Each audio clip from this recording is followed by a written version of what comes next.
here from the Bolt Bros. We also do have Kyle showing up potentially a little bit later on in the show too. He's in the middle of a few things, but we want to make sure we get the show out.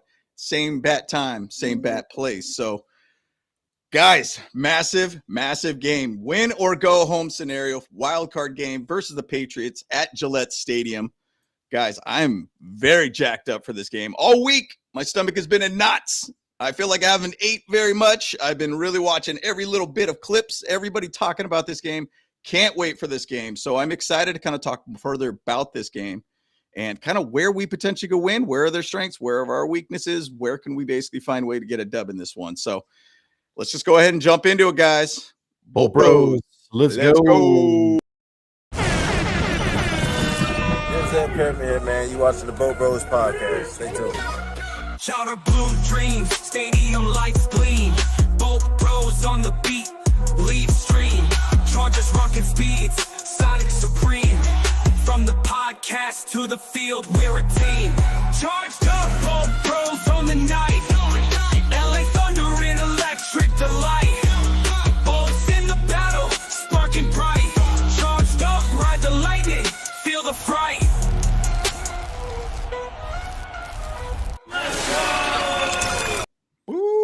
What up? Man, I am jacked up for this game. I don't know if it's this caffeinated hot chocolate that I'm drinking or not, but I am ready for this game for Sunday night, man. And, how are you feeling, Andrew? How are you feeling about this? It's going to be good, man. I think it's a good matchup for the Chargers. I think, the Patriots are sitting back, rambling on, that saying that it's a good matchup for the Patriots. I think it's a good matchup both ways. I think if you're a Patriots fan, you like the matchup. If you're a Chargers fan, you like the matchup. And we can break down exactly why both are saying what they're saying. But it's going to be an interesting one. I mean, I truly believe, though, my biggest thing is the Patriots have not been tested. They had the 32nd easiest strength of schedule. We're going to talk more about another team that has an extremely simple strength of schedule. So they're not battle tested. They've had zero adversity. They've just kind of walked through this season and made it pretty easy for themselves to get to this position. Don't get me wrong, Drake Maye is great. They got a lot of good things happening right now. Again, they only beat one team over 500 this year, right? And it was the Bills, and they split with the Bills. So, that's where I think the Chargers are a lot different. They've been through more. They've had to come together more, and I'm very curious to see how this plays out. It's going to be interesting. Both two really good teams, of course, and it's just going to boil down to, who wants it more is what I think. Just to even add a little bit more about the 500 team that they did beat, the Bills. Obviously, they played them twice since they are in the division. They technically only played two teams that were over 500 all season, and they lost to basically the Patriots, to the Bills once, and they beat them once. And then the Steelers, who won basically the AFC North, and they lost to the Steelers. So technically they're 1-2 versus over 500 teams this year. Right, 1-2. Yep. I mean, when you look at their entire schedule, gosh. Just cakewalk, man. Cakewalk. And there's something to be said about that, guys. Like, Justin Herbert's been running for his damn life every single game, right? He's had to work for it. And look, I just feel like there's something a little different about it. The two paths to this exact moment are very different. And guys, remember, every team now is 0-0. It's a new season. So, a lot to be said about that. You can make an argument all day. And there was, I think it was Daniel Popper who said this, and I'll pass to you, is they were like, well, how do you feel about this matchup? Yada, yada. And he's like, look, are you nervous about it? And he's like, no, it's just, we talk about this every week. It's the next game. We're treating it exactly as the next game, and that's it. So I like that mental attitude. You're not focused too much on, okay, this is a playoff game, whatever. No, it's the same game. We're just playing another game, another stadium. Got to go handle our business and move on to the next. You don't think of it any different. It's about not getting too high or not too low. Just basically hey, business as usual, and I'm okay with that. And I feel like that's been the mantra for Jim Harbaugh throughout this year. It's like, look, let's not get too high and let's not get too low. Let's basically just be even keel throughout the season and just make sure we don't get overly jacked up on hot chocolate that's caffeinated and, I guess be overly too enthusiastic about a game of whatnot. Go out there and handle your business before your business handles you, bottom line. So I'm excited about this one, man. And there's plenty to break down in this video. I've been watching a lot of stuff on it as well, too. I think there's a lot to talk about. We'll go through all of it, guys. There's going to be plenty. Hopefully Kyle will come in, give his piece. He's unfortunately has to work today, so that's a little bit of an issue. So, No but doubt. it's going to be interesting. Yes, and this is a good point. Our Bolts are full strength. Defense return to Denzel Perriman's huge. By the way, the one thing about Denzel Perriman to me, he stops the run.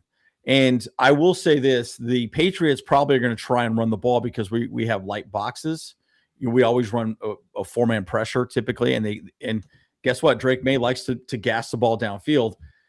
He's actually really good against zone defense. We run more zone than any team. These are some of the reasons why they think New England's a good matchup for the Chargers. But the reality is you got a guy like Denzel Perriman just focusing on the running back. That's going to be huge, and he's going to hit that running back hard. And Travion Henderson's a smaller guy. Denzel Perriman's a big guy, right? So I wouldn't be surprised he comes in there and starts laying the wood on some of those running backs and just really sending them a message, hey, man, you ain't going to run today. And look, that's going to be a big part of it, right? They need to be able to make that run game work, because if they don't, I think, you can see Drake Maye throw some interceptions. So we'll see what happens. I agree. And there's a lot that runs through the running backs, even in the pass game element with the Patriots too. Yeah. So there's a lot of it to basically look at, hey, when we'll talk about some of the players on the offense that are really the guys to keep an eye on throughout the entire game. And the Chargers defense knows that too, for sure, which players 100%. To really key on. So love to see it. Can't wait for it, guys. Can't wait for this game. But let's jump into real quick in the slides here. And, this morning, if you guys paid attention to it, Chargers got the nod for two of the Chargers players to go to the All-Pro or be All-Pro ranked base players on the second team, which is Derwin James and Del'Shawn Phillips as a special teamer. So congratulations to the two Chargers who did get to the All-Pro and absolutely had a stellar year in being on the second team for the NFL. Yeah. I mean, one thing I would say about Del'Shawn Phillips, he missed a number of games. Was it 5 games? How many games did he miss this year? I think it was like 4 or 5. Yeah. Yeah. And he still leads the lead in special team tackles. Right. Yep. So, and by the way, last week when we played the Broncos, he played great as a linebacker with Marlowe Wax. By the way, Marlowe Wax is going to be on our team next year as well, too. He will make the team. I don't even know that we even go after any linebackers. I mean, guys, remember, we still got Junior Colson coming back at some point, Yeah. So, I'm sure they'll pick up some linebackers, undrafted free agents, and so on and so forth. Competitors welcome. But my point is that linebacker room is solid, folks, right? And, who knows if Denzel Perriman is going to play again next year? We'll see. But, I just – and then Derwin James, shocking to me that he's second team. I think probably the only reason why I would say that, and guys, in the chat, and James, what do you think? I think – that only happened because he plays all over the field. He's not exactly a safety. He's not exactly, he plays the big nickel. He's kind of all over the place. And so, again, it doesn't limit him a little bit of a disservice because he's not exactly, evaluated as a pure safety. So, I don't know. That's my take. What's your thoughts, James? And what do you think in the chat? Yeah, I mean, he's ultimately like a Swiss Army knife guy. Correct. And so he could be all around throughout the entire defense, edge, box, safety, wherever you want to put him at. I mean, it's interesting that they did put him as a slot cornerback, and actually who got basically the first team was Cooper DeJean from Philadelphia. He's sick, and though, dude. He's absolutely really, really good too. And so ultimately, and I think that did a little disservice for Derwin James too. But all around, we know Derwin James and who he is. I think the NFL knows who Derwin James is, regardless. I mean, he's an absolute stud, and we're happy. And I'm glad that I have a Chargers jersey with my name on the back of it, by the way, James. So I always love rocking that jersey. Yeah. So. And he's an absolute stud. So congratulations to Derwin and Del'Shawn Phillips. Yeah, and one thing I'll say about this too, man, is this is great. The starting lineup, we're going to have Jamari lock down that left side. Zion's been great. He's going to get a contract. Yeah. Bradley, again, we can argue all day about Bradley. Right guard, Trevor Penning. I wonder if Penning is going to play. He actually played very good against the Broncos, so I kind of like him there instead of Mekhi Becton. Mekhi Becton has been donkey crap. I mean, I'm telling you, he has been terrible. And then Trey Pipkins back. I know a lot of people don't like Trey Pipkins, but I'll tell you right now, he's better. He's better than Bobby Hart, in my opinion. But, we'll see. So, Anyways, interesting. We'll talk more about that as well, too. Yeah, well, there's kind of a matchup there that I think you would have a case for Mekhi Becton, too. And we'll talk about that a little bit later on in the show. But once again, shout out to our team getting basically 2 players in the second team All-Pro team for the NFL. So great stuff to see. And To move on a little bit more about the game that is in front of us, guys, here. Chargers versus New England Patriots. It's on Sunday night, 8 p.m. Eastern Standard Time, Pacific Standard Time. You're at 5 p.m. NBC or on Peacock. But hey, cool thing I'll say, though, too, is that the Chargers have really done a lot of promoting of a lot of different places where you could go watch this game for, like, throughout all the United States, which is amazing to see. They didn't just keep it in California. You know, I'll be at the AZ Bolt Pride 602 watch party out here in Arizona. I did post that in our posts on YouTube. I will be there and watching the game with a bunch of fans. Ain't no way I'm staying at home watching this. I'm going to be with my bros, meaning as in my Bolt Pride bros. I wish my other two bros were here. That would have been fun to watch with them too. We did that during the Jags game, and that was a fun time. Yeah.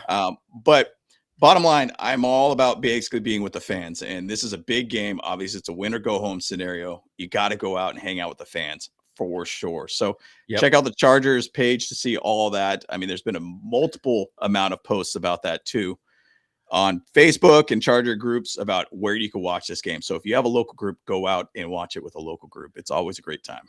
Yeah, honestly, I kind of wish I did. I was thinking about this a lot the other day. I was like, oh man.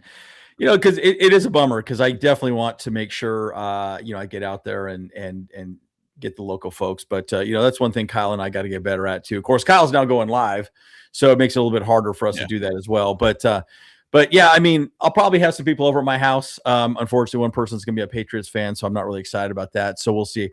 I'm just deciding whether or not I'm really going to invite him or not. I might just say, sorry, buddy. We're all full up. Okay. Got it. You know, kick rocks, right? That's kind of my thought. But anyways, it'll be an exciting game for sure. So, man, I just cannot wait for Sunday night. It's going to be exciting. Can't wait. Also, one of the chats out there, War Chief Studio, man. Hey, yeah, if I saw that you're in Arizona, my guy, come out to Native Grill on, I think it's 530 East Ray Road in Phoenix. Check out our post on our YouTube page to see the full details, but it's the Bolt Pride 602, guys. If you even just want to go on their Instagram, Facebook, to get all the details. So I hope that you could show up for the watch party. It's going to be a great time, man. We usually have we're going to have a big crew there for sure. So I'm excited about it, man. And you get native Wiggins. Native Wiggins. Yeah. They got the Wiggins there. Oh, that's so funny, man. Like, I mean, that is just like, wow, that's an epic typo, but you know, get some Wiggins, dude. They're pretty sweet. Very, very, you know, specialized little treat there. But anyway, it should be good. So, you know, one last little bit I'm just going to throw out about this too. Having this game on Sunday night is kind of exactly the ideal situation, I think, for the Chargers. Not playing an early game on the East Coast. You got basically all the way into the evening to play this game. Your internal clock for the Chargers is at 5 p.m. Their internal clock is at 8 p.m. Yep. So you think about as the game kind of progresses as it gets later into the night. Now, I get it. These are young kids out there, all that kind of stuff. But your internal clock does kind of take over at some point. Yeah. And, you know, maybe this really benefits the Chargers in a sense because the game time and where it's going to end is about 8 p.m. their time, give or take. So if you think about it, it's 8 p.m. for the New England Patriots, ends at about 11 p.m. for their time too. Will they kind of potentially maybe find a way to start kind of stumbling a little bit in the game, maybe getting a little bit tired? I don't know. But that's just kind of something I kind of put as a little bit of an X factor for this game.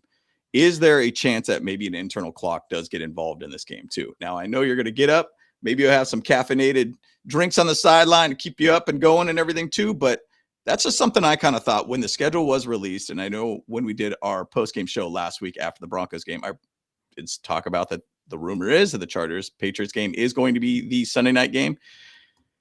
This is one that could basically kind of make a big difference to this game, in my opinion. I don't know if, Andrew, if you have any insight on that or anything too, but hey, I know when it gets kind of later in the night, my brain starts decreasing quite a bit.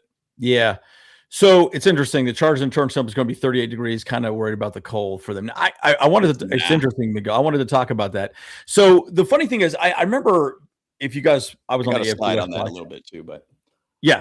Well, I'll give you a little bit of a taste on it, and then you know, we can kind of go from there. But look, I watched the whole video that the Chargers have and what they do to prepare to go out there, guys. Mm-hmm.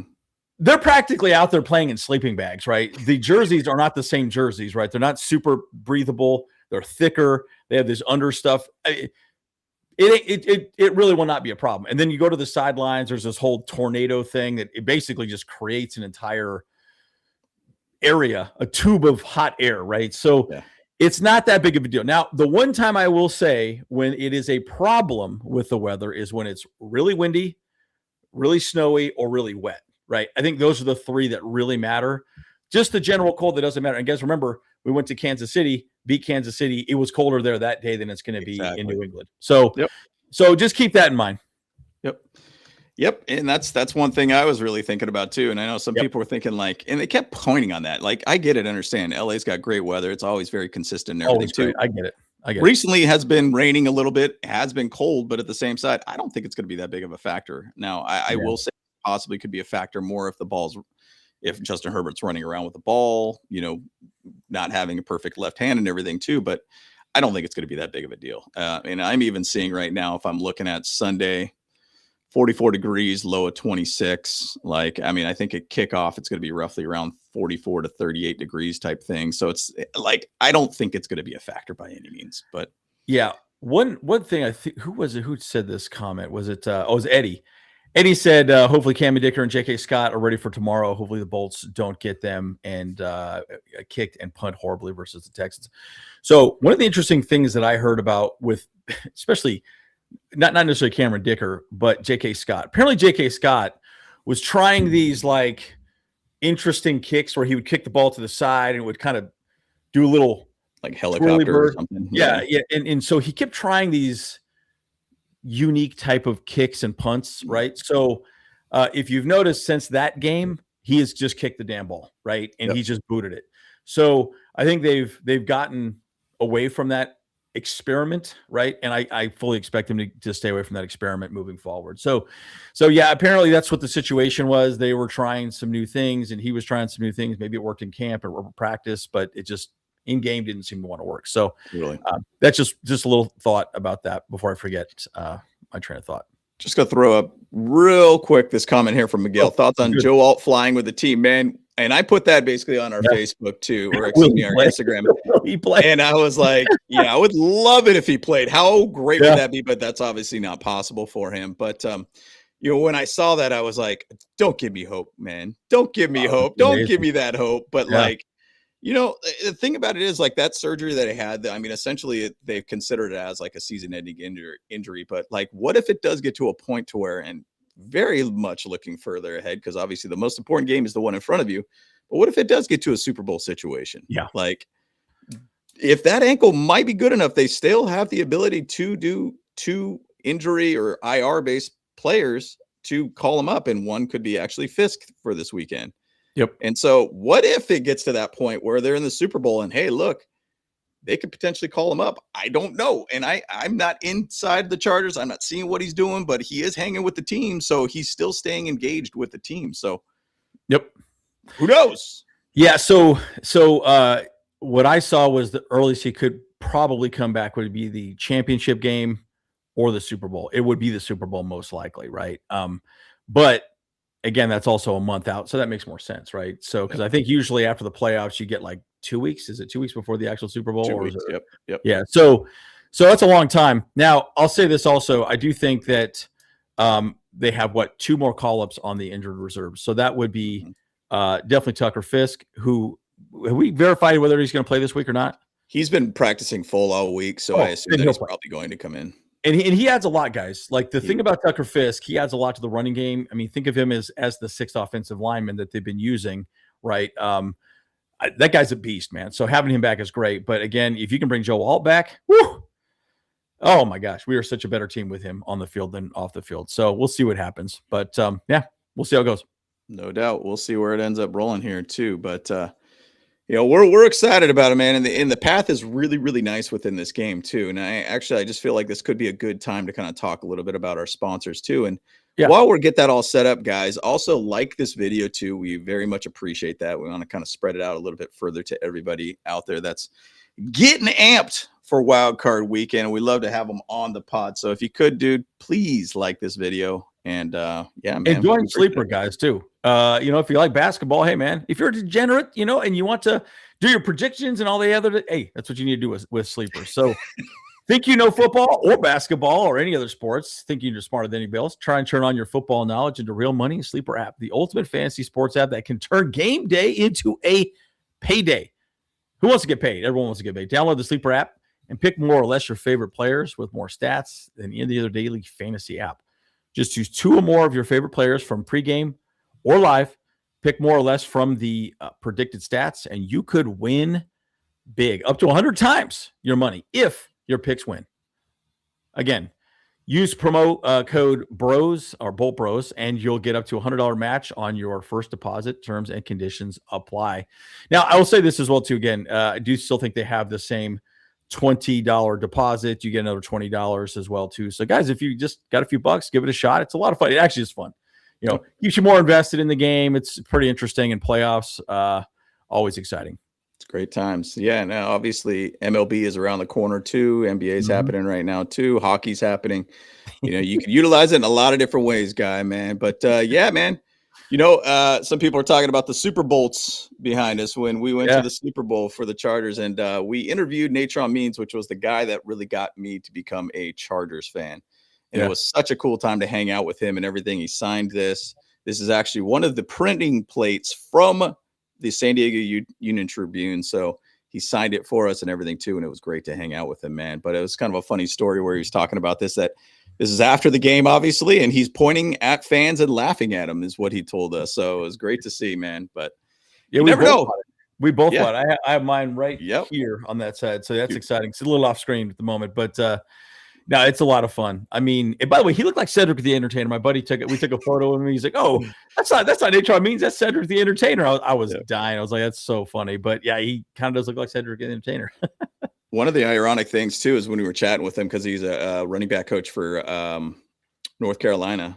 We were talking a little bit about Drake May and everything too at that time too. Yep. And I remember we're chatting about him as a quarterback, and he seemed like he had some good input about him too and everything. But yeah, second-year leaps for Drake May has been huge for him. Obviously, coaching matters quite a bit for him, and it's been a big, big year for him too. But just to move on a little bit more with the slides here, guys. I know some people in the chat already talked about it. This is the game day threads, the white on the powder blue shoes and socks, just looking funky fresh out there, my guys.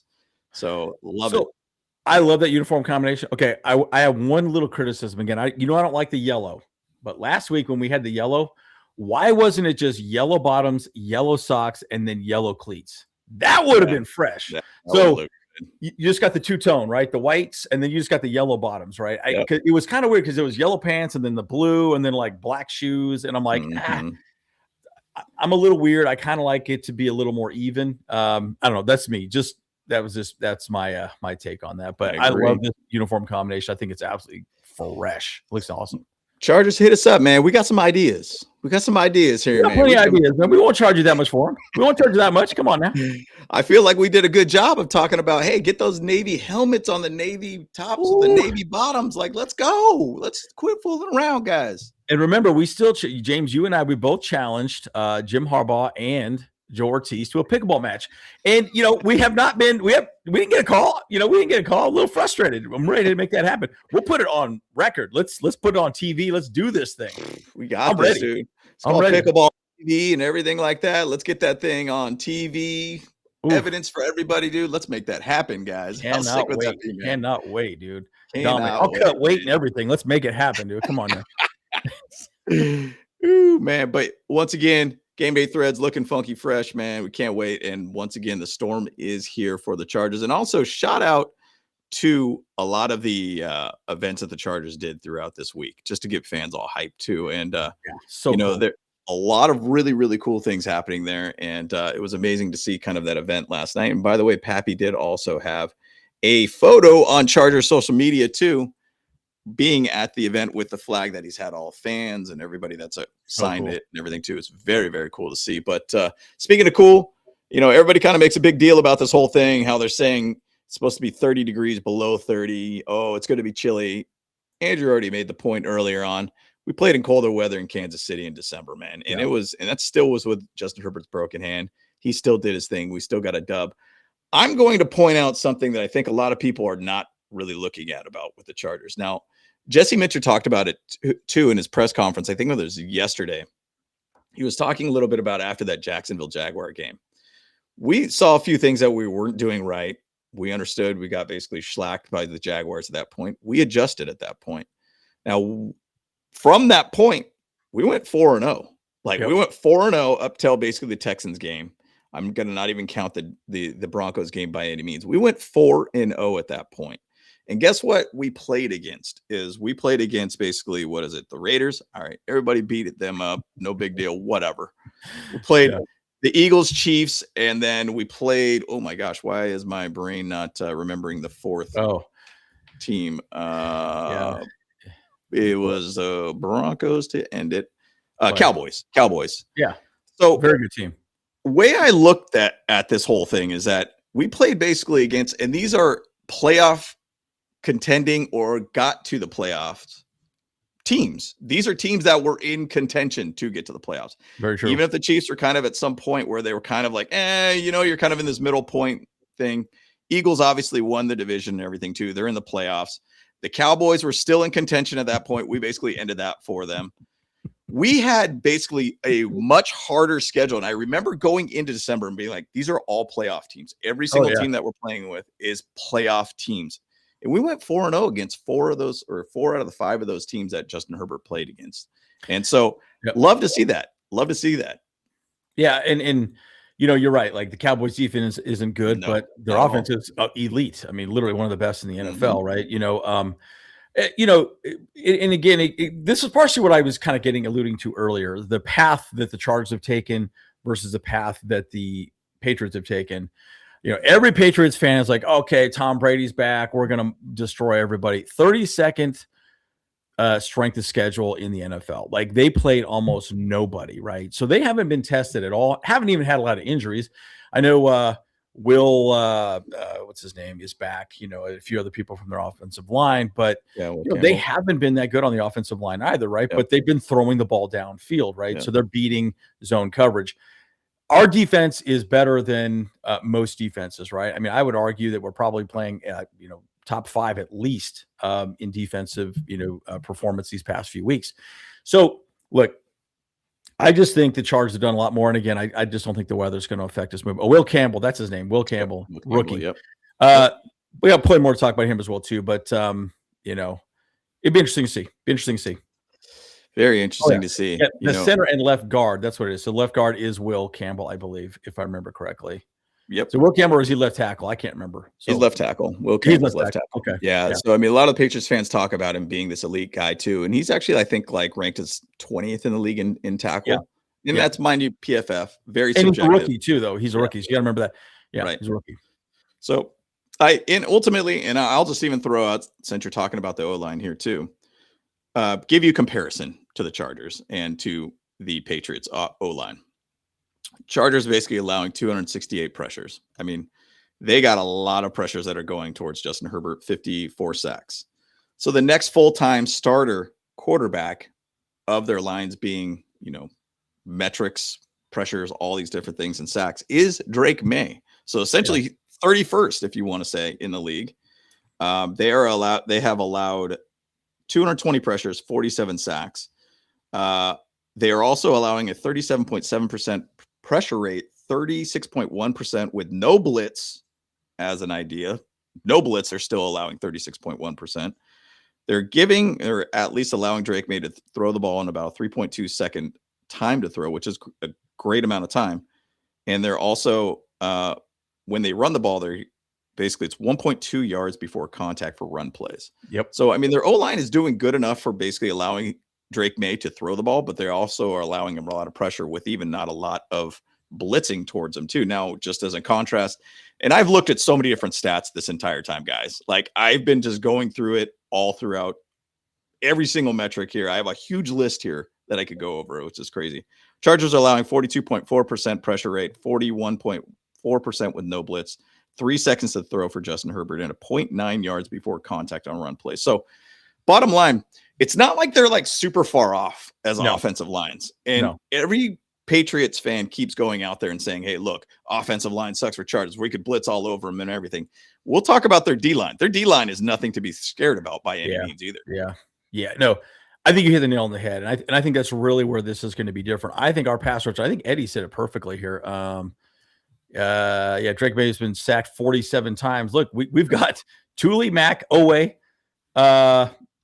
Guys, it's going to be rough for him, dude. And now the argument, though, I will say one little thing about this, folks. We are going to have a light box, right? So what most people are going to want the Patriots to do, because we're going to put a lid on the top, too high safety, they're going to say, cool, we're going to run the ball. We got Travion Henderson. We got Ramondre Stevenson. Yeah, okay. So that's where having someone like Denzel Perriman back is really going to help us out, because he could stuff the hole. He's a run-stop specialist moving forward. Now, secondarily, it's going to put us in a position where, really going to take the ball away from Drake Maye. Drake Maye won't do it, right? So they're going to have to dial up some sort of run-stopping four-man rush, and really just go there. And then again, if it's 3rd and long, guess what? You pin your ears back and you get the NASCAR package, and you better get the ball out quick. And so it's going to be pretty interesting to see how we kind of handle that moving forward. But again, taking nothing away from Drake Maye and that offense, I think the defense matches up well with them, guys. I mean, I really do. And if it's a shootout, it's a shootout, guys. The Chargers can win in shootouts. We've won in shootouts before as well, too. So, again, this is going to be an exciting one. I mean, I think there's a lot of ways. Any way you want to break it down, I think, both teams have a case for them having an edge, but I also think it's going to come down to execution moving forward. Bottom line, my opinion, I mean, no knock on what basically the Patriots did, 14-3. Like, there's no knock on them by any means. But look, Chargers are very battle tested. I mean, go back to the same point that I said after the bye week. You went through a gauntlet of teams that were all in playoff contention or made the playoffs. And, you found a way to go 4-0 out of that one. You basically lose to the Texans. And then, hey, get a bye week from that point, which wasn't a bad thing. And it's funny because a lot of people out there even talked about, as a Patriots fans, they just wanted this smoke. They wanted to go against the Patriots and stuff too. Hey guys, chess not checkers, right? Like, do the smart thing for your team. Now, Broncos fans are like, well, why didn't you just go ahead and play like Justin Herbert to us? Why do you want to try to spoil their first round, bye or whatever it might be, get the first pick or first seed in the playoffs? Hey man, chess not checkers. Like, if we go and play basically the Patriots, we'll be the 7th seed. Let's say we go beat them. Hey, we got the Broncos next. We feel good about that opponent. Yep. We've seen them multiple times. We've actually, Jim Harbaugh's undefeated versus Drake Maye at this point. So I think it's a very, very good situation all around for the Chargers. And I think ultimately, these Patriots, believe a lot like that they still have that Tom Brady era situation. And I know they've been really, really wanting and being thirsty to find a way to get back in the playoffs and be that relevant team. I totally get it. But understand, both teams are very, very good in their own ways, and they're not too far off from each other too. It's just record differences. And still, Chargers basically getting 11 wins with this offensive line is incredible. Incredible. Yeah. Most teams, they would have been written off completely. And again, as much smoke as Greg Roman gets, and trust me, there's some things I get frustrated with Greg Roman about as well too. The fact that we're even in this situation is commendable, right? I will bring this up too about us playing our backups against the Broncos. Remember, I was upset initially. Like I know Kyle was like, "Oh, let's just play our backups." I'm like, "What are you talking about?" And he called it. Kyle called it 100%. And I remember thinking to myself, like, "Okay, what's the benefit of this?" Well, we had nothing to play for at that point. Like, what do we care where we go? Jim Harbaugh said it perfectly. He goes, "Look, man, we're going to be on the road the entire playoffs anyway. So what does it matter, right? All these teams are going to be good teams. It doesn't matter who we play. We still got to win 3 games in a row and then a Super Bowl, right?" Yep. So, we would rather be healthy going into that game than banged up. And, having these guys a little bit of rest is a good thing for us as well too. So I was a little frustrated with it originally, but the more I thought about it, I'm like, okay, this makes sense to sit these starters and get ready. It's just funny. He said the Goblin package. The Goblin package. Yeah. The Goblin Ogre package. Ogre package. Ogre package is what it's called. But the Goblin package sounds pretty funny too. That's not good. Yep. I love it, man. But, case in point here, I'll just pull up another slide here. The pass protection composite ratings. Chargers are dead last in the league. And we've talked about this at a nauseum level. But you look at all the other teams from 20 to 32. Chargers are the only one that found a way to make it in the playoffs. Yeah. And that is pretty incredible. And that is a huge feat for this team all around. That's a massive win. Now, all the metrics that we talk about here, how you badmouth basically Bozeman. Obviously, Andre James had a very good game last week, actually. Yep. And I know you already talked a little bit about it, but with Trevor Penning playing at right guard, he was actually our highest rated offensive player, I think at 81 total overall from PFF. Yeah. I mean, ultimately, there's a lot of things that you could kind of say, man, what if they did those shifting? What if they did put Penning at right guard? Now, I think Penning will still be right guard. The whole Ben Cleveland acquisition, I think he'll be activated probably more of as a swing tackle type situation. And then they'll probably, and I assume Becton might have a situation where he ends up, getting out of the game again. And then they'll put Penning probably at the guard. I don't know what they're going to do at that point, but I feel like that's kind of where their head's at with this whole situation. Yep. Like, put as many guys as we possibly can out there too. Now, I will say one of the biggest parts of this game and one of the biggest battles for this game is the Milton Williams defensive tackle for the Patriots and versus Mekhi Becton. They were on the team last year, same team last year for the Eagles. That's going to be a big, big battle there for the inside of our O-line too and their inside D-line.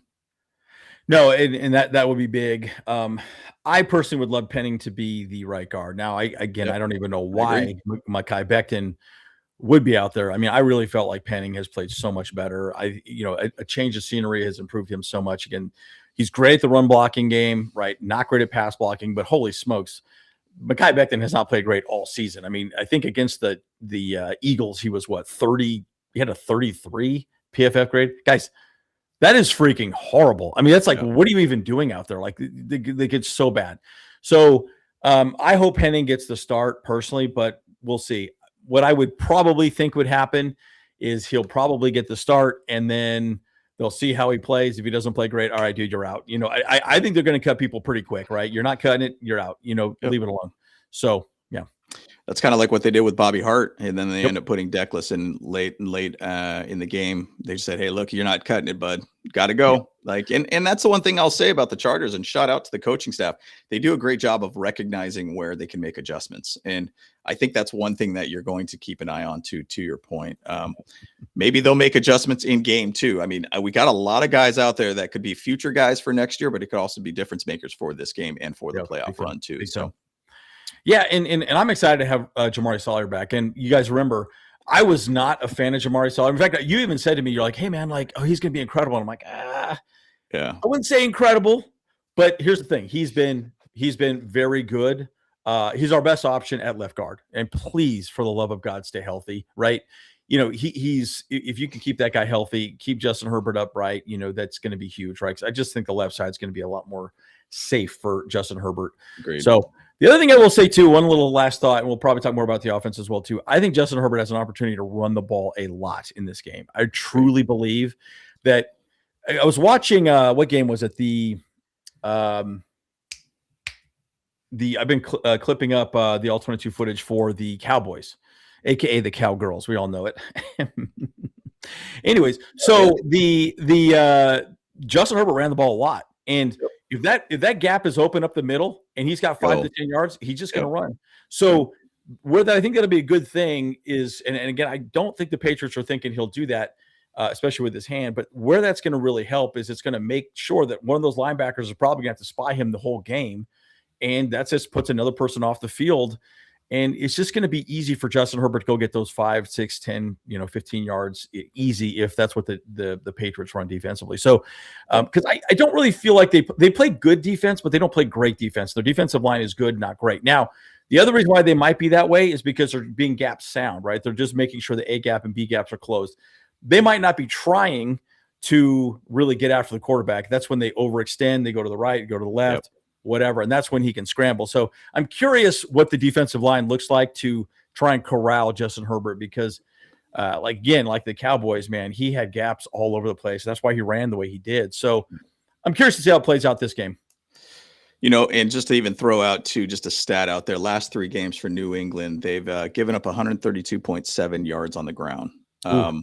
So they have been one of the worst. It's one of the back end worst defenses versus the run. Now I get it with Milton Williams out too. They've had a little bit of issues with basically players being banged up at their D line and everything too. But that's something that you can kind of exploit. Chargers are 108.3 yards for the last 3 games, but they've actually statistically gotten a whole heck of a lot better throughout the season Unlike last year where we ended up starting to become worse against the run, we ended up getting better against the run. I think it was a stat saying it was around 90 something yards that we're averaging on the ground for the last like 10 games. So, and yes, Tonga is out, which is their starting tackle too, or nose tackle.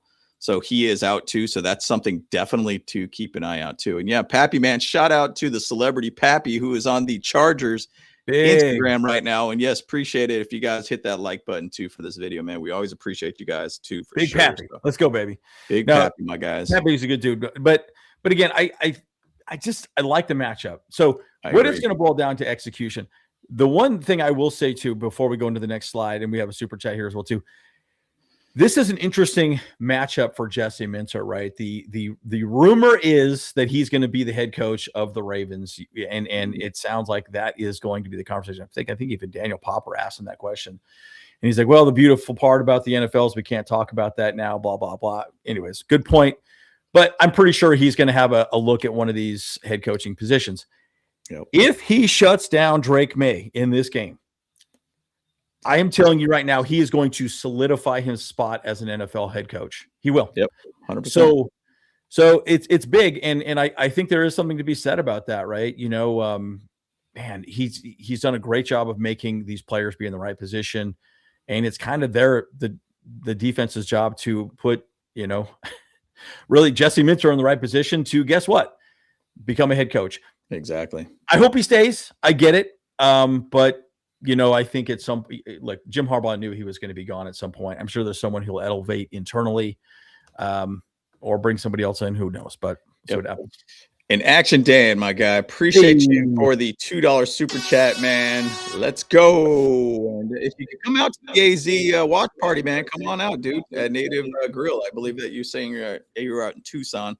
I mean, I know Phoenix is a little bit of a drive, but if you want to come on out, we're going to have a good time too. I know it's a late Sunday game, so it's kind of tough, I should say. But defense wins championships, and I agree, man. And that's a thing. This team, and I keep going back to that 4 games right after the bye week. We had so many games where we got those turnovers to seal games, finding ways to close out games. Defense was playing at such a high level. And I agree, that was championship level type defense. And Jesse Minter, to Andrew's point, he's got a lot on the line right now. I mean, I think I saw a stat that like 25% of the NFL is looking for a head coach right now, which is insane to look at right now. But ultimately, Jesse Minter is a hot commodity. There's been a ton of teams out there asking for interviews. I don't think he could interview till next week. I hate that they can interview coaches that are in the playoffs still. I think it's really annoying. I think it's a distraction. I don't think it should be something the NFL should allow by any means. But bottom line, yes, defense wins championships. And I think this defense is championship caliber too on a lot of levels.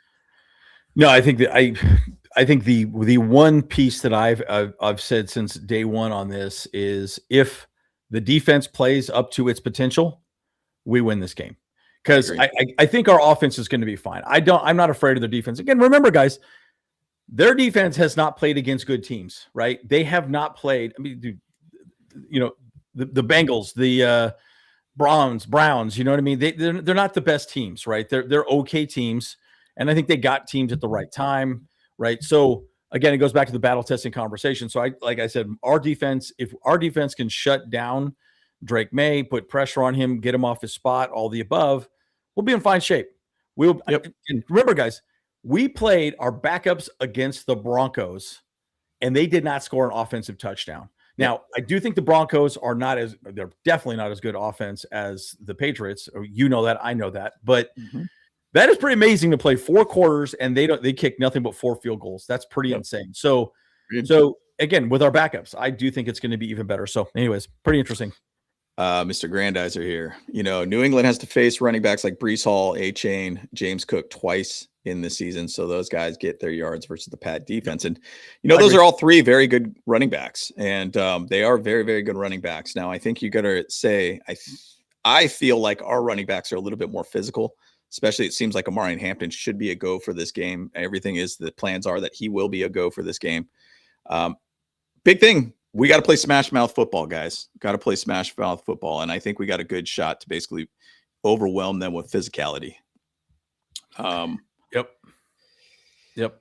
Exactly. And jumping in real quick in these slides here, game preview picks. A lot of people are basically counting us out on this one. I think they just going back to the whole things, all the metrics that they always talk about, cold weather, your East Coast team going from playing an East Coast team with a West Coast team.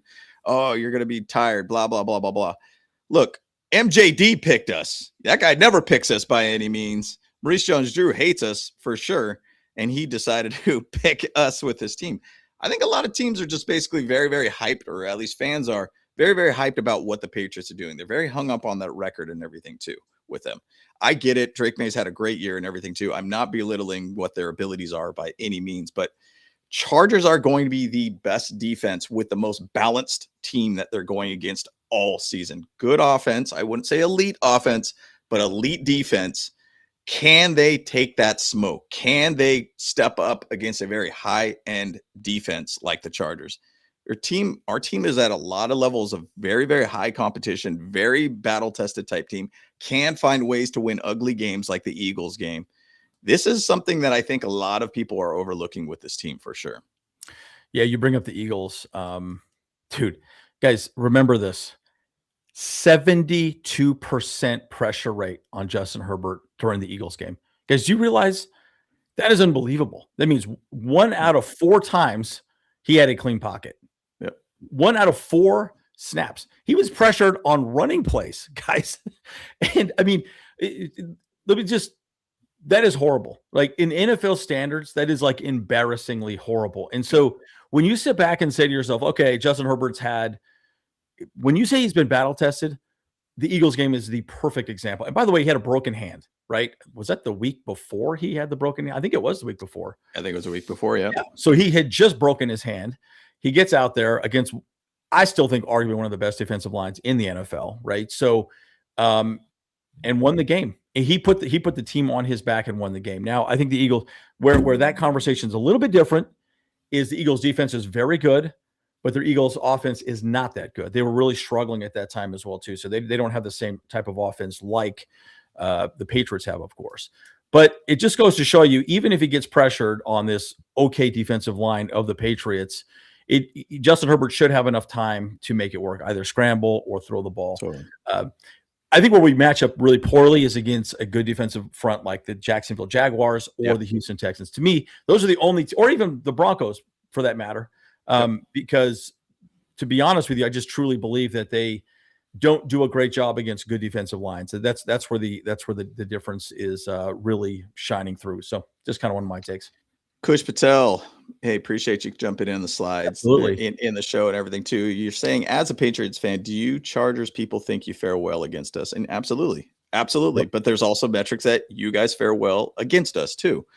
I think there's just a lot of things that we're going to talk about, and we've been talking about in this podcast, that are good metrics and bad metrics for each of us. We're trying to I'm trying to keep it a little bit like not biased, like, hey, we're going to just go out there and steamroll you guys. I mean, it could be the total opposite. Yep. This isn't going to be a battle of a game. This is going to be an absolute battle of a game.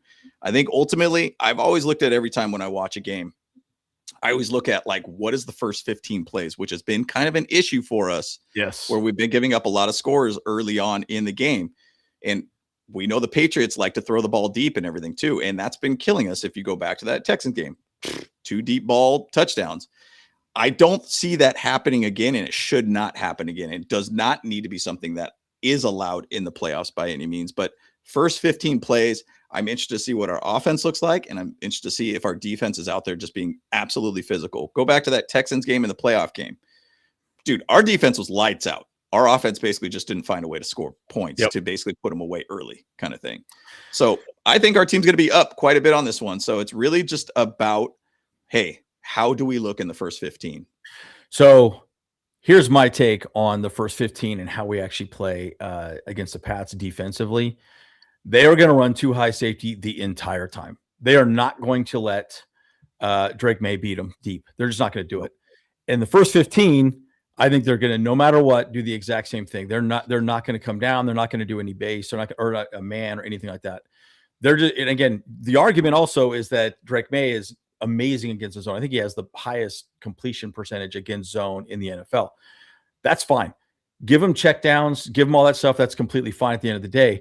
But you're going to beat us on the ground. They're not going to let him beat us in the air. And I think that's really what the Chargers are going to do this game forward. Try and control the time of possession with our running game as well, too. I think we could run, not between the tackles, on the edges, right? I think if you run between the tackles, we've not been great at that. By the way, it's one of the frustrating situations with Greg Roman. He loves to run the A-B gap type of combinations. We do not do well. And we've not done well all season, but he keeps trying to do it, right? I think we need to run the edges. We'll do much better in that situation. But from a defensive perspective against the Patriots, I think there's going to, no matter what, first 15 especially, keep that too high safety. I don't care if you think it's a run. You stay back and you let the people in front of you do the work, right? But you are not letting somebody get behind you, period. So that's my take. You're again, what if we didn't give up those 2 touchdowns against the Texans? They kicked a field goal. Is all they did the rest of the game, right? Yeah. And I'm sorry, like they did not play well. Or no, they kicked 2 field goals. 2 field goals. Yeah. 2 field goals. Mm-hmm. So, but that's my point, right? Like you have to just make sure it doesn't happen at the beginning of the game. That to me, if I'm Jesse Minter, that's what I would do. I'd say, guys, I don't care. You were going to put a lid on it. The only time I would ever make actually, I probably would never do it. I would have the bend don't break type of situation moving forward, but that's just kind of my view. I agree. There's a lot to look at. Honestly, this live is probably going to go a little bit longer than we normally would. But let's jump into the injury report here for you guys too. Obviously we had some guys that were like older guys that basically rested them. Keenan Allen, obviously Khalil Mack and everything too. But for the most part, Deckless, questionable, Bud Dupree, questionable, Tucker Fisk basically had a full practice all week. He should be activated from the IR. Omarion Hampton finally got a Friday practice in, which he looks like he should be good to go. The plans are that he will go. KeAndre Lambert-Smith out, Elijah Molden questionable, Deshaun Phillips questionable, should be good to go. I think both of them will be out there too. Kendall Williamson out, but also Jamari Salyer is a full go for this game, which is a very, very inviting thing to see that we have our tackle back. For the Patriots, I mean, they are looking pretty good all around. Before we go into the Patriots, we need to talk about the Chargers first, right? So KeAndre Lambert-Smith out, hamstring is pretty bad because it'll be interesting to see who runs the ball back.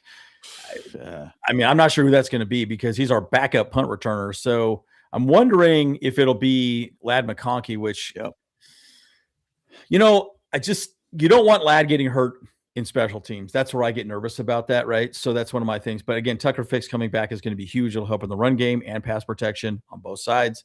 That's going to be huge. The other one I was going to say, Delshon Phillips is main. Obviously, we already talked about him, but Omarion. Oh, yeah. What I was going to say about Omarion is Omarion most likely will have a snap count, is what my tape would be. So don't expect him to get 25 rushing attempts. I think he'll probably have 15 at most. But I think Kamani and Omarion, and maybe even Jared Patterson will probably carry the load quite a bit, right? So that's just my take on it, right? I do think they're going to have a bit of a running back by committee there, especially with Omarion being a little banged up. Totally. Absolutely. Looking forward to seeing that battle there too. But, one thing that I was going to bring up for the Patriots side of things is the Garrett Bradbury to the Viedrin Lowe to Morgan Moses. And also, you look at Thayer Munford, you look at, Jared Wilson's coming back from a concussion protocol. You assume he's probably going to be good. But the big thing about it is there's a lot of illness going on throughout this team. I mean, there's quite a bit of players here too. Now, I'm kind of pointing that out more or less just saying, hey, look, are they going to be full strength to even go out there? Like some of these guys are your starters here.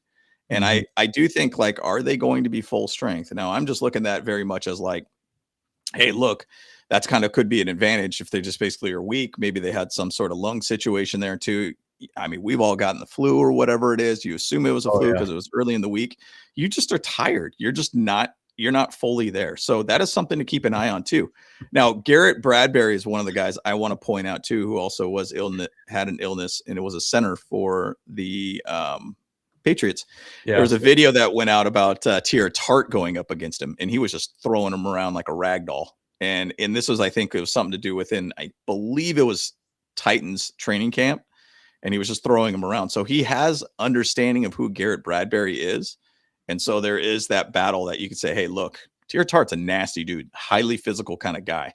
And that's going to be a great battle to watch there too. So just throwing it out there. Well, and again, remember the way that they run the defense. Tierra Tart's not really there to get sacks. He's there to take on a double team and allow someone like Owe or Mac or Thule to get free, right? So, he'll probably go center, left guard, right guard, wherever he lines up, and then hopefully, we get a numbers matchup that these edge rushers can win. So, I just think it's going to be interesting to see how that plays out. I truly do believe, though, that a lot of people are sleeping on the Chargers. I mean, I think these injuries are pretty significant, right? And nobody's talking about these illnesses. I heard, I think maybe one or two people talk about these illnesses, but again, it's also on Sunday. The NFL, they're going to give them banana bags, all this other stuff. They're going to pump them through whatever they got to get them game time ready. You know it. And remember, Deion Henley was sick as a dog one day. I think it was versus the Raiders. He had his best game of his entire NFL career. So illness could affect you, but the difference is these are big fat dudes, right? These are not like, they're fat, right? Let's admit it, right? I mean, they're butterballs out there, right? So let's not, let's not get it twisted. Their lung capacity, yes, they're athletes, but they're also fat, right? And when you're sick and you're fat, it's going to be a little rough, right? So I hate to be a little criticism, a little rude there, but at the end of the day, it's true though. I mean, they don't have the same type of stamina or lung capacity, and it's tough, man. It's going to be interesting. So, I mean, that's big. It's big. We'll see how it plays out. We'll see how it goes, man. But I'm interested to see how these injuries kind of do affect the Patriots throughout the game. And obviously the same thing could be saying about the Chargers. I mean, we got some injury issues too. Omarion Hampton being that one guy that you kind of feel a little bit uneasy about. So we'll see where it ends up leading on this one too. Now, yeah. And go back real quick. Tonga's the one that I thought he is out. Yep. Yeah. Who was the other guy? There was another guy. Who's the other defensive lineman that they said that could have been out? I mean, I know that they're bringing in Milton. Milton. Yeah, Milton Williams is going to be playing in this one. Okay. Yep. That was the one I was thinking about. Yep, got it. Yep.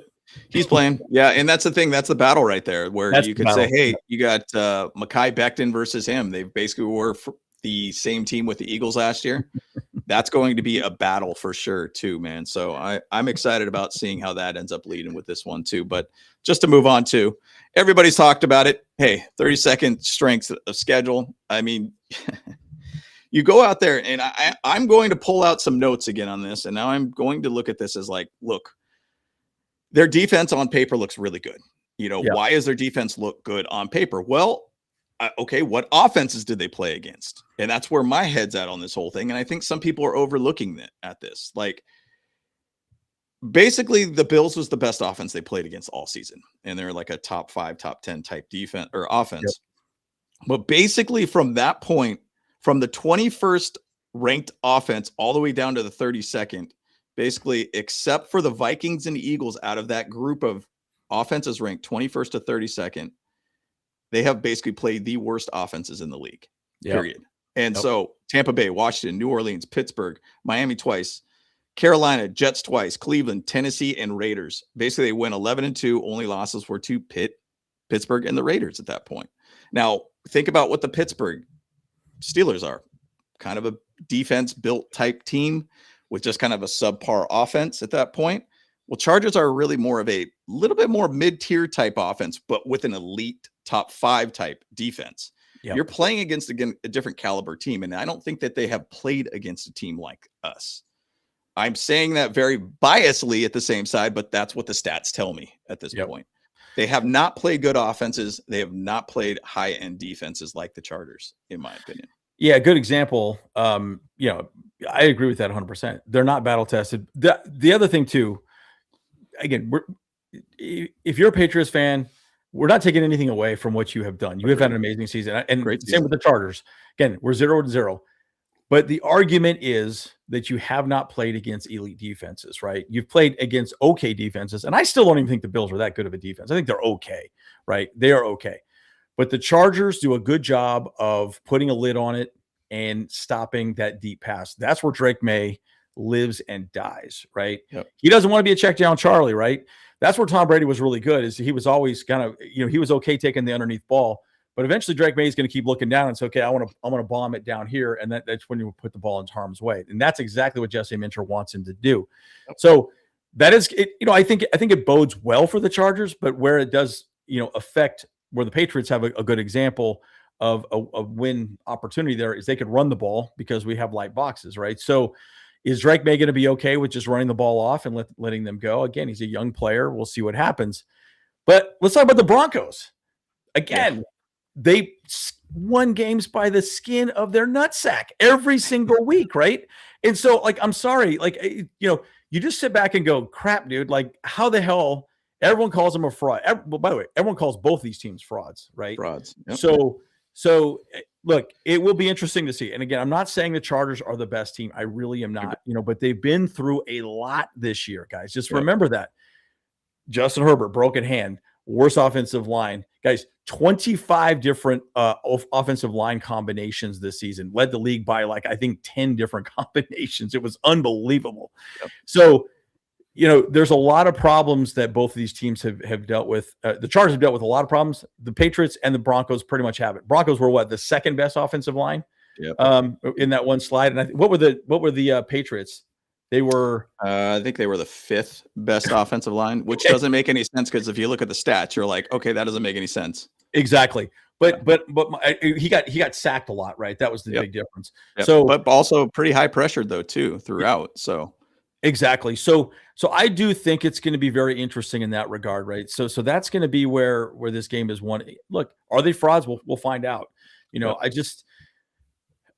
Someone made a comment like the Patriots are making the arguments both ways. I agree. If you're Patriots fans, you see it one way. If you're a Chargers fan, you see it another way. Agreed. So I think that's partially where, our biased opinions get in our way. So again, it's just going to boil down to what happens this Sunday, right? We'll see how it plays out. I think that's why this matchup is so interesting to me, Agreed. Right? If our defense can play like we played against the Broncos with our backups nonetheless against the Patriots, I think we'll be fine, right? And we could go through all these different stats and everything too, and just look at all these metrics of like how good you are versus us kind of thing and all these different things. But I mean, ultimately it boils down to get out there, shut up and nut up and shut up, get out there and play the dang game. And I think that's ultimately what it's all about too. Yes. And Tony Reyes, yes, Cleveland defense is number 4.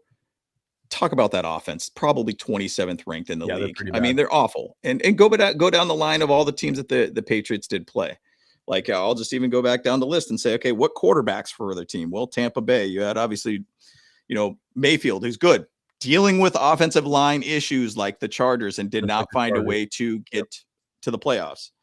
Washington, whoever they were playing at that point, Mariota to not even Jaden Daniels at that point.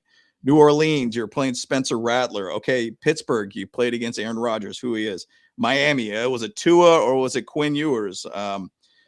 Carolina, I mean, it's not like Bryce Young is lighting it up. Did get to the playoffs with an 8-9 record, albeit. Jets twice. I don't even know who their quarterback is at that point. Cleveland, same thing. Tennessee, Cam Ward is figuring things out. Raiders, we all know who they are. It's the elite offenses don't have bad quarterbacks. And that's the thing. They did not play an elite offense at this point. Now, we have a very mid-tier offense, but we have the ability with Justin Herbert to be an absolutely elite team. And we got a lot of weapons around him too, on top of that. So let me say something about the elite offense thing, right? I did a video on this a number of, maybe I think it was before the Eagles game, if I remember correctly. So no, it was at the bye week. So it was after the bye. Who did he play after the bye? I can't remember now off the top of my head. Raiders. Oh, it was Raiders. Okay, that's right. So do you know our most effective pass formation that we have the highest ability to what do they call it? EPA. EPA. 11 personnel and 10 personnel.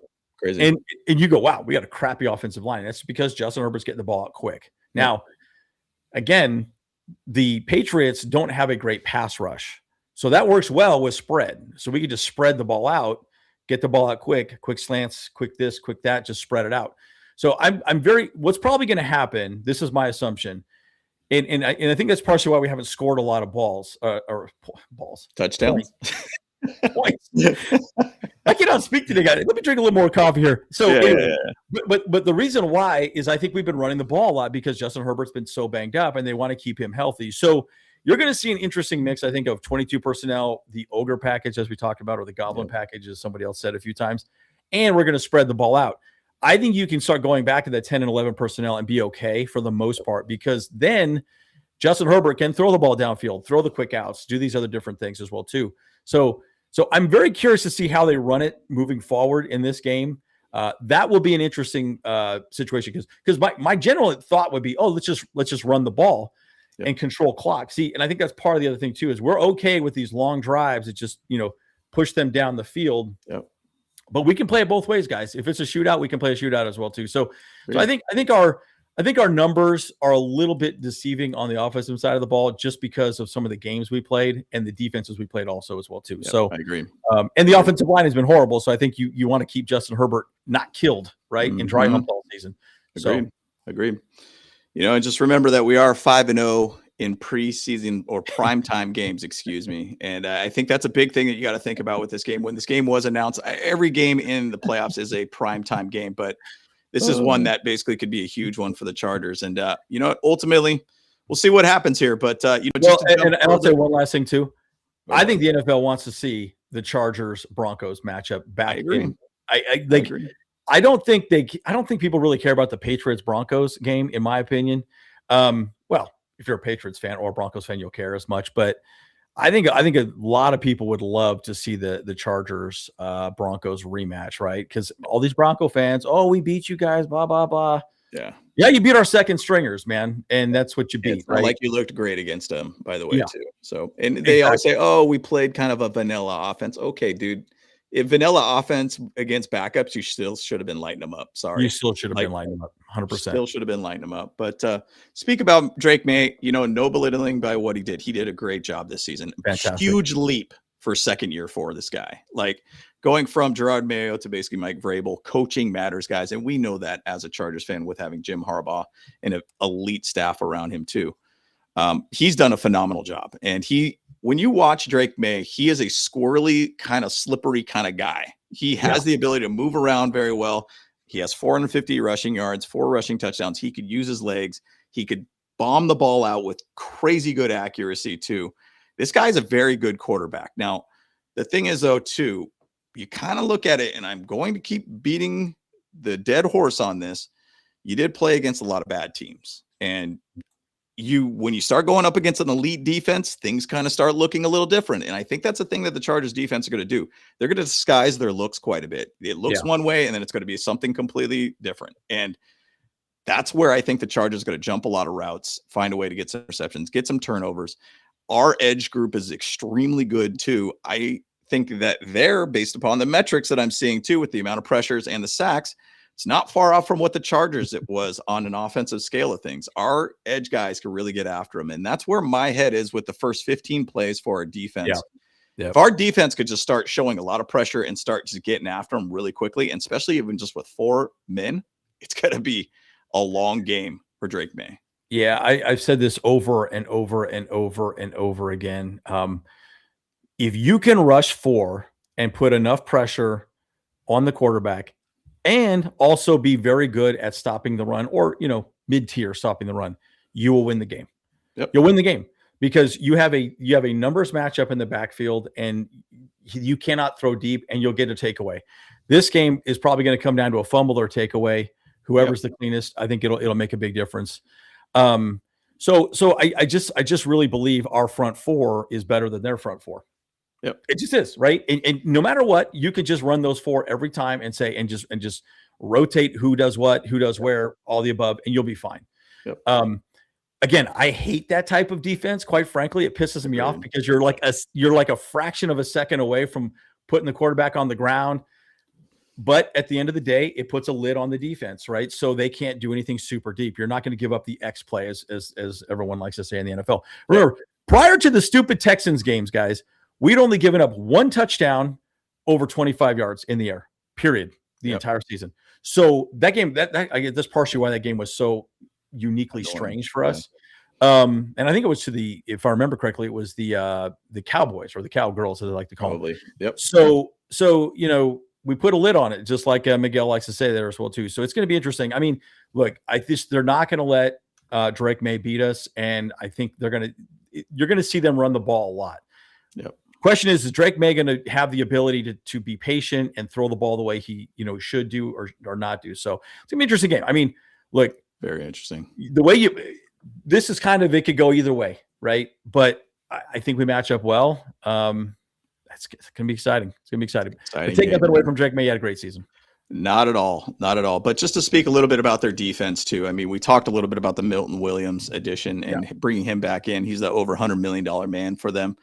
Obviously, he's a very, very good defensive lineman too. He is one of those guys that could be an absolute game record for this team. But I'm really going to speak a little bit more onto the side of the linebacker side of things too. Harold Landry and Kayvon Chasen. Those are kind of really the edge guys that they got to deal with. Now, Harold Landry has been dealing with like a knee issue and has not been that same guy. They don't have a guy that's basically that elite guy with 10 plus sacks. I do think it's maybe something at that point where maybe that defense is not really built on that. I mean, you want to get to the quarterback and create pressure. You definitely need to do that, and especially against a quarterback like Justin Herbert. And, you know, getting Robert Spillane is another guy too, but he's really more of a coverage kind of guy. He's not going to be really that heavy blitz kind of guy for this team. For sure. Now, if you go to the cornerback side of things too, I was listening to a lot of Patriots players out there too, or fans, I should say. Carlton Davis was one of the guys that's a very, very susceptible guy to basically making a lot of mistakes. And they said almost at some point, like, I don't want him on the field because he's really becoming a little bit of an issue. Now, you know, pound for pounds, who you're basically going up against with this team, you know, obviously Oronde Gadsden's been a guy that's been great for us too. Obviously, albeit one bad game for him against the Texans. I get it. We all have bad games. But if you look at the weapons that we have, we got Ladd McConkey, who lit it up against the Texans last year and was pretty much the only guy that showed up for that game for us in the playoffs. You got Quentin Johnson, who's leading the team with 8 touchdowns and doing a great job for the deep ball too. Keenan Allen, third and Keenan all day for you too. Yep. You know, we got a lot of guys out there that could make things happen. Trey Harris has been showing up quite a bit for us too. We've got a lot of ways that we could work with these guys and find ways to attack them. I do think it's just really, this is all a battle of the trenches. What can we do in the trenches for this team? Can we keep Justin Herbert upright? Can we allow the run game to cook too? Now, I was hearing a lot about the safety group for them. They're not very confident in the safety group. So after the cornerbacks, that's really the issue with this team with the Patriots is the safety group. If you could get those kind of 10 to 15 plus type yard routes, Justin Herbert will find that guy, guaranteed. Yeah. So we'll see. Yeah. Again, we've beaten this stuff like a dead horse at this point, but you know, where this matchup is good for us, they don't have a great defensive line. Yes, they do a lot of pressures. Pressures to me are kind of funny, right? I go, okay, oh, that's a pressure. Oh, that's a pressure. Like, I think it's kind of subjective, you know. I mean, the argument is you get a pressure if you move the quarterback off his spot. Well, he might just be moving to the right or the left or whatever. Anyways. Yeah. If they have a good pocket awareness, it really doesn't matter too much. Yeah, I kind of agree with you on that. And I think Justin Herbert's very good at that as well, too. So I don't really feel like, I don't know. You know what? I said the same thing against the Jaguars, and they dry humped Justin Herbert the entire game. So, you know, we'll see what happens, right? So, honestly, I'm trying to go very, very timid within this game. You know, that's really it. Like, I'm just like, hey, I'm not trying to expect anything. I'm just going timid. I'm giving you guys the facts pretty much. That's all I'm doing here. Yeah, exactly. But, you know, I just feel like this defense can be exposed. I think they're okay. Great.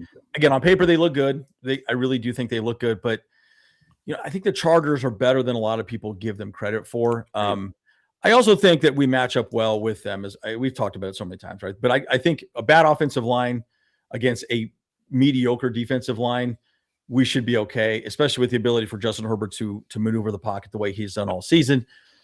That does bode well for the Chargers in this game. And I do think we're going to run the ball fairly well as well, too. So, but I think run the ball outside, not in between the tackles. I think the A gap, B gap thing will be kind of tough, especially with Milton Williams coming back as well, too. I do think you want to toss the ball, do some crack tosses, some short game stuff. You know, I think that would work really well, too. So anyways, pretty interesting.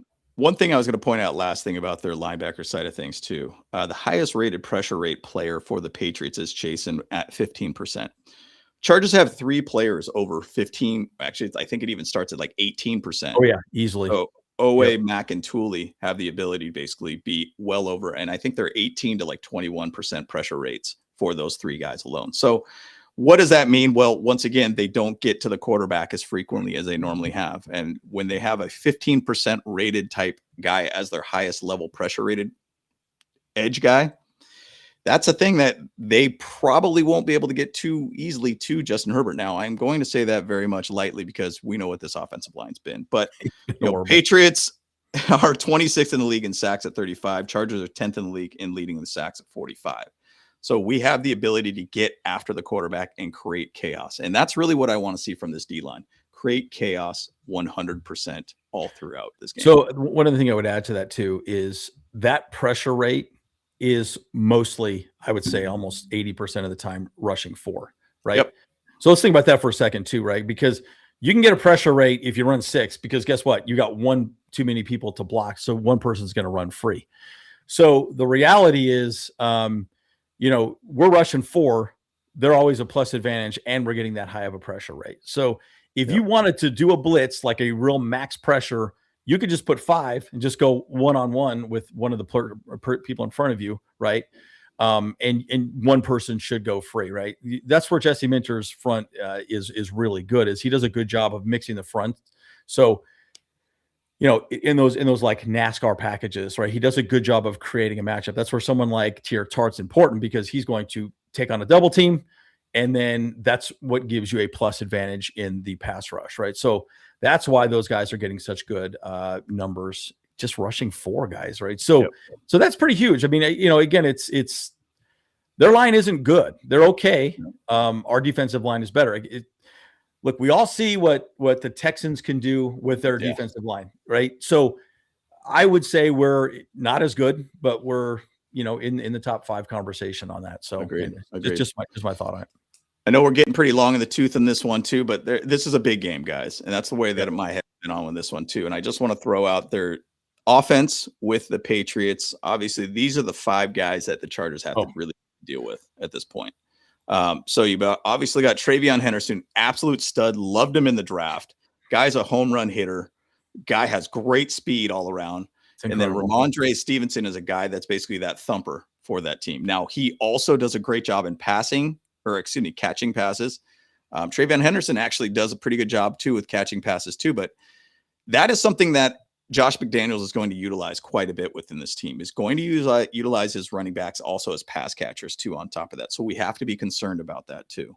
Stephon Diggs obviously is their number 1 wide receiver too. He is a little bit later in his career, still a very good contested catches, got great ability to get the ball in, say in a tight situation on the sideline. He's got a great ability to toe tap. And then our old friend, Hunter Henry, basically is a very big target too. And we're not that great against basically the tight ends too. For some reason or another, I don't know if they're putting a lot more Deion Henley on tight ends and less Derwin James on tight ends, but they've been getting a little bit more open. But bottom line, Stephon Diggs, Hunter Henry are the 2 guys of the wide receiver side of things, or the receiver side of things, that are the highest amount of targets on this team. Now, from this point, it starts dropping down. Kayshon Boutte is basically kind of their guy. That's actually more their out route kind of guy. He does a great job with that in speed. I think it was something to the effect of, when I looked at it, I think he had like 14 targets for 266 yards and 5 touchdowns for downfield type throws. So he is that guy to just go downfield. So, and I know he's questionable for this game. We'll see if he ends up playing too. Kyle Williams is another guy, was the draft pick too. Made a phenomenal catch against the Ravens to really put the Patriots back in that game too. So this is really who we got to look at here with the offense. These are the guys that we have got to key in on. My opinion, we've talked about it before. Just go out there and start just being physical right from the get-go. Tell people that we are here. Tell them that the storm is here in Foxborough. And if they go out there and just start just hitting people real hard, make them feel like, hey, look, this is not going to be a walk in the park by any means. That's the whole mantra about this team, right? Physical, physical, physical football. And that's one thing that I think we got to do with this offense. Get after them real quick, early on. Yeah. So let me just say this too. And the Patriots and the Chargers are kind of similar in the sense that they really spread the ball around. I think the Chargers don't even have I think Ladd McConkey has the highest yards. It's not even 800 yards, right? So they're not really keying in on a lot of people. They're spreading the ball around, which is tough to defend if you think about it. But Stephon Diggs does not play well against a good defense. Every single decent defense he went up against, he did not play great. So I think he'll be okay, not great. Hunter Henry's probably the guy that we have to worry about the most, in my opinion, because I think we're like 27th in the league in giving up, tight end receptions right over the middle of the field, right? So he's the guy that you have to watch. Now, someone already made a comment. You guys haven't talked about Derwin James. I agree. I think that's where Derwin James might just lock down Hunter Henry and just say, dude, you're not going to beat us. So if you do man coverage on Hunter Henry and just say wherever he goes, treat him just like Travis Kelce, then that would be big. Stephon Diggs, I think you can man him up and be fine. Now, the big question is Travion Henderson and Ramondre Stevenson. I think you got to stop that run but again, I think the Chargers are fine letting them have running the ball as well too, right? They just don't want to give it the big pass from Drake May. So that's my take. If I was Jesse Minter, I would, just man up Stephon Diggs and man up Hunter Henry, and then just play the run as much as you can and put a lid on top of it. That's it. And again, bend don't break. Bend don't break. That's really what this defense is. And our front four will be fine. They'll eventually get to Drake May and put some pressure on him. Agreed. I'm looking forward to this. Is a big battle all around, but it's a big, no knock by any means. New England Patriots on paper got a great offense. Just can they go up against a top 5, top 10 type defense? I mean, it's really more of a top 5 type defense in general for the Chargers. I would say we're a top defense these past few weeks. I mean, agreed. Like we've just become so much better incrementally, right? And I think the Houston Texans game was a game where like, oh yeah, we kind of screwed that up, right? So I think they're going to come into this game really making sure we don't give them anything up top, right, at all. Like I think no matter what, those safeties are going to play deep. And secondarily, I think they're going to be, really doing a good job of doing the best they can to stop that run. That is where we're going to struggle, right? They are pretty unique in the way they run the ball. So I think that's going to be the big question mark there for sure. But guys, getting Denzel Perryman back is freaking huge. He is huge. He's if he would have been out for this game, I would be a little more nervous. For sure. I would be more nervous. I agree. My opinion about this too, defensively wise, you got to basically have somebody spying Drake May and also just keep their eye on the running backs too. That's where I think the whole Denzel Perryman side of things on the run situation, he does a absolute stellar job being that Swiss Army knife, just cutting through the line and finding the running back and stopping him for a tackle for a loss. But I think a big thing about it is I'm really going to put a little pressure on Deion Henley because I think he's going to have a bigger part of this being that spy linebacker all around too, and really kind of try to cover the middle of the field too for a lot of reasons. You could rotate, like if you're going to blitz Derwin James, and you probably need like Deion to cover Hunter Henry in the flat or in the middle of the field. So that's where that conversation is going to be pretty interesting. So I'm sure they're going to rotate that a lot.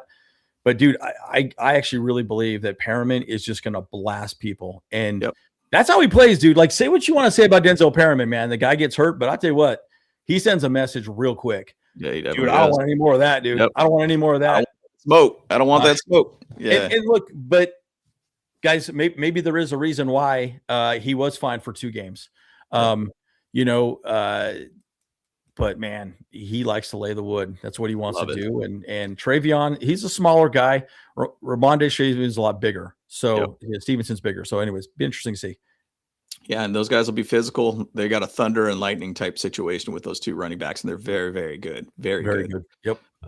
So just kind of go over the stats here, guys, too.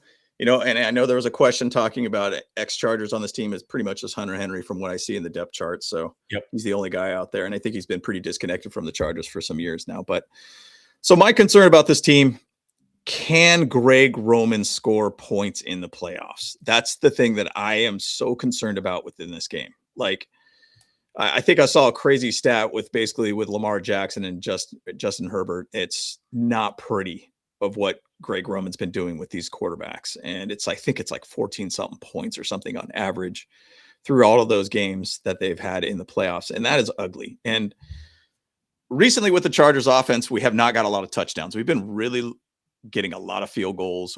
Yeah. You've got to get touchdowns, period. Now, where do you win on that? Well, that is right here. We are only 47.3% right now in red zone scoring, but they are one of the worst in the red zone. We've got to find ways to shorten up the field to get to the red zone. Bottom line. Now, through turnovers, through interceptions, through sacks, through whatever it is, field position is going to be major for this team. If the Chargers could find a way to have New England Patriots back up against the wall, basically on the 1 yard line type situation, put them in a situation where they can't let their offense cook, that's going to bode extremely well for the Chargers. That's where that pressure game is going to matter a ton to help out the offense. If we could just find a way to get to the red zone, we have a good shot to basically find ways to get touchdowns. See, and I think this is where Patriots fans think the Chargers won't win. Look at the 18.8 points per game, right? But again, they weren't the best teams that they were up against as well, too. I agree. The Jets are terrible. I mean, they were just god awful, right? So, so I think some of these numbers are going to be a little bit deceiving. Again, it's going to boil down to what we do. Now, that's our offense, right, versus their defense. So the red zone scoring will be an interesting one for sure, right? And actually, they're not that great in the red zone, from what I remember, if I remember correctly. 30th in the league, yeah, exactly. Yeah. What do we have on the screen? Well, no, their offense, if I remember correctly, their offense as well too. But so it's really strange how like they give up touchdowns and they're not great in the red zone. They're really good at throwing the ball deep. That's what they want to do. So I think they're just going to put a lid on the top. So said that to beat that to a dead horse. But again, I think the touchdowns per game, they're pretty much even, right? So I've never looked at it and said, okay, that has to be different or whatever as well too. But the yards per play are almost exactly the same. It's really going to boil down to our defense versus their offense. If we can slow them down, we're going to be fine. Yep. And ultimately, like when you look at the stats and say, okay, they got 18.8 yards allowed, or excuse me, points allowed per game. I mean, we'll talk about our defense in the next slide here too. I'm going to repeat the last time that I talked about this, whatever amount of time in this podcast. You have played the 21st to the 32nd most ranked offenses in the league. You have played some of the worst offenses all season for you guys. Outside of the Bills, you have played the worst offenses. What does that do for your defense? It makes them look a whole heck of a lot better. And so that's the one thing that I'm going to say, that 18.8 points might be a little bit, I don't know. You're playing bad offenses. And bottom line, when you basically are playing about a lot of bad teams, you're at your 32nd most easiest schedule in the league. I mean, it's crazy to see what you looked at. So ultimately, yes, this is still the playoffs. Everybody's 0-0. It's kind of a reset button at this point. All these stats sound great and grand and everything too, but it's kind of like, hey, nut up or shut up, go out there and make things happen. But you're going up against a much more balanced team against the Chargers at this point. Yeah. Good offense. I'm not saying lighting it up by any means, but have the ability to light it up. But you have a top tier defense that you're going up against, which you really did not go against that this year. Yeah. And they're just playing so amazing and elite right now. And again, Jesse Minter, the second half of every game looks absolutely amazing, but they can just make sure at the beginning of the game, they're not giving up anything, a field goal here and there, that's fine. But man, I just really feel like we can really run with them and be fine moving forward. Right. So anyways, beat a dead horse on all those stats, but yes, I agree. I think the offense will be interesting. I'm more interested in the defense versus New England, which will be an interesting thing to look at. Just to go ahead and look at their offense, obviously top tier offense. I mean, 28.8 points per game, second in the league here too. Chargers are a flat 20 that they're allowing right now. I mean, really, that's the goal for the Chargers. Keep this team under 20 and you got a shot. That's ultimately where it's at. And, go back on it again. I mean, look at what the Chargers offense, or excuse me, their defense is at 9th in the league in points allowed, opposition yards, 5th in the league. They're 3rd in the league. Like, their offense looks great. Like, when you look at that as a whole, they all are looking really, really good at that point. Now, we're one of the best this is where I think the battle matters most. This is exactly where everything's going to shift. Third down defense.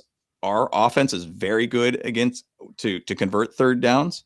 Their offense is very good at converting third downs. If we could find ways to get a lot of 3 and outs with this team, find ways to shut them down on their third down conversions, I assume, and I didn't look into the stat, but I assume probably Hunter Henry's probably their big third down kind of guy. If we could just shut down that side of things here, make it difficult on them, I think that's where this game can be won and lost. Find a way to shut them down on third down. That's my opinion where it's at. Now, yeah, and the red zone scoring is not that great either for them. Exactly. The pack, and then we're 4th. So 4th. Yep.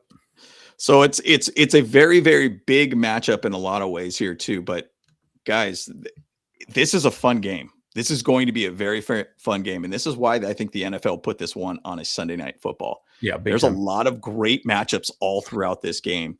And it's a very, very exciting game all around too. So I cannot wait for this one, man. I cannot wait for this one. And like I said, all week I've been in knots. My stomach has been in knots. And it's like, I swear I'm not eating as much or anything too, just because I'm so like excited about this game, but also nervous. But I'm just trying to like hold my excitement about this game, kind of really not put expectations on this game by any means. I'm just trying to be slow and steady at this point.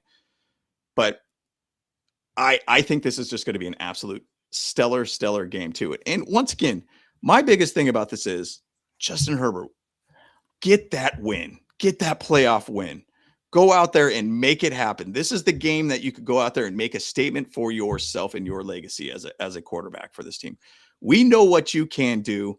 I was actually looking at some highlights, and I was looking at the Chiefs game and how he won that game with the slide with the ball in the hand and stuff like that. Yeah. I would love it to see something like that happen again, where you just end the game that way in just a style kind of fashion with a little bit of swag kind of thing, and just know that you got the dub at that point. Like, I would love to see something like that.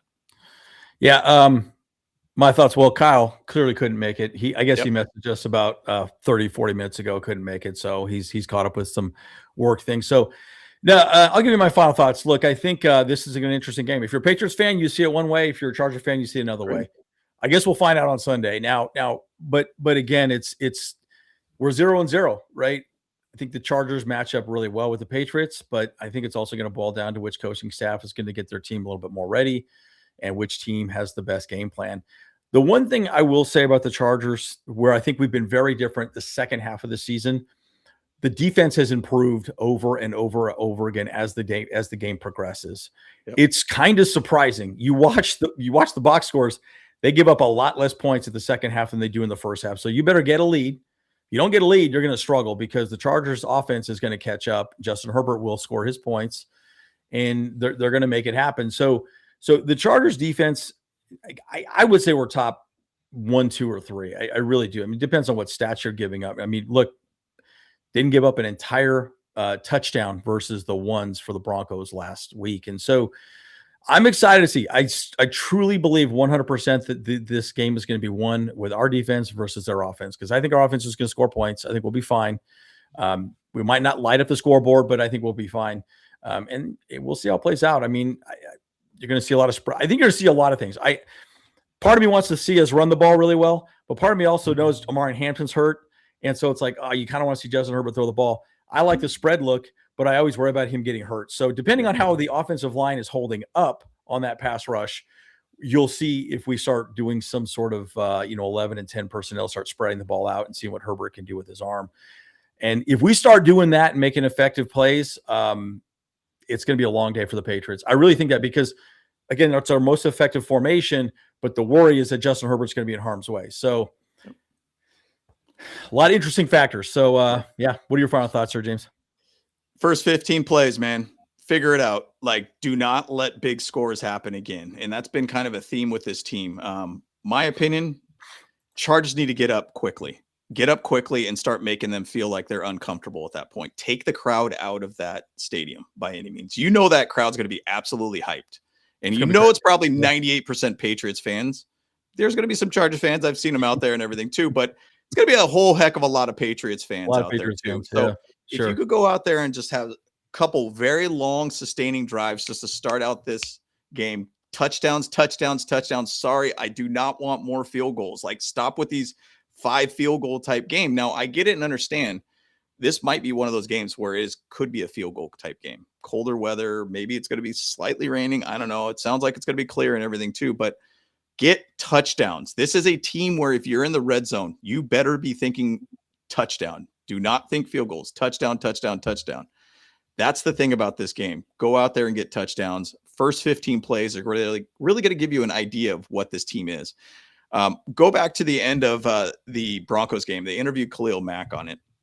They talked about the defense. And, obviously Khalil Mack did suit up for the game, did not play the game or anything like that. But he did say, it's very inspiring to see what these backups did. And we basically need to show it that we're inspired by these guys next week. And we need to go out there and just basically be that defense that we know we can be. So I'm excited to see what this defense, and we know who they are, will be out there.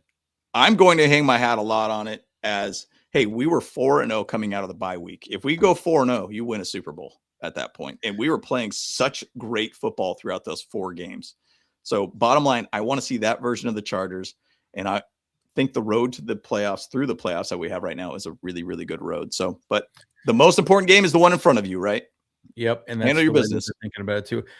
And I'm encouraged with that offensive line. Having Jamar Salyer back is going to be big. I like the idea of Trevor Penning playing right guard as well too. I'm curious if that actually does play out. Yeah, I think Mekhi Becton's been an absolute bust, unfortunately. So we'll see what happens.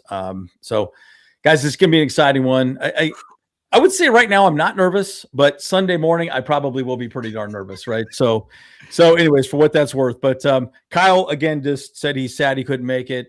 He's just too caught up with some things, today at work he couldn't get away. So, anyways, guys, all righty. Well, it's ready to wrap it up. Bolt Bros.